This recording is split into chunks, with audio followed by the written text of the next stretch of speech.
నేను textile park నుంచి ప్రతిరోజు మార్నింగ్ 9 గంటల వరకు నేను సిరిసిల్లకు వస్తుంటాను. మళ్ళీ 4:30 బస్కి వెళ్ళిపోతాను. నాకు ఆటోకి వస్తే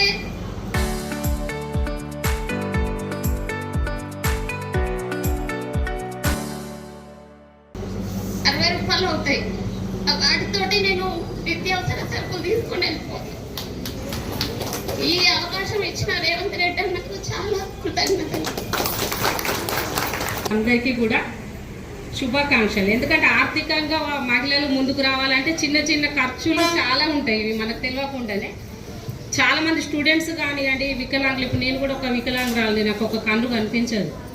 ఈ చిన్న చిన్న జీతాలతోని మనము ముందుకెళ్ళాలంటే ప్రయాణ ఖర్చులు ఇవి మనకు ఒక 1000-2000 రూపాయలు మన అందరికి చాలా తగ్గుతున్నాయి.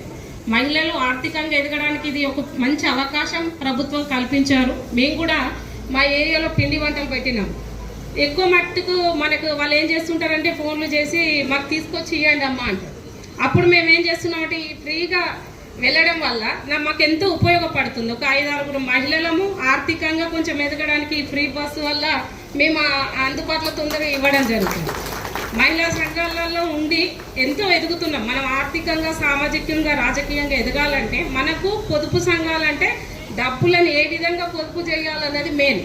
ఇందులో మనకి ప్రయాణ ఖర్చులు అనేది చాలా మట్టుకి ఈ అవకాశం వల్ల మనము అందరం ఆదా చేసుకుంటున్నాం. మన పిల్లలు స్కూల్ బస్సులు మనం పాస్ తీయాలంటే నెలకు 200-300 పెట్టేది ఉంది. ఇప్పుడు మన పిల్లలు మంచి చక్కగా ట్యూషన్స్కి కానివ్వండి, ఇప్పుడు పాలసెట్ ఇట్లా ఉన్నప్పుడు వాళ్ళు వెళ్తున్నారు, వస్తున్నారు, మనకి ఎలాంటి భయం లేదు.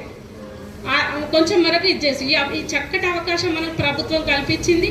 మనందరం కూడా బస్సుని మనము ఎంత మంచిగా అంటే ఉట్టుటిగా ప్రయాణాలు చేయకుండా మంచి కార్యక్రమాలకే ఎక్కువ వెళ్ళాలి.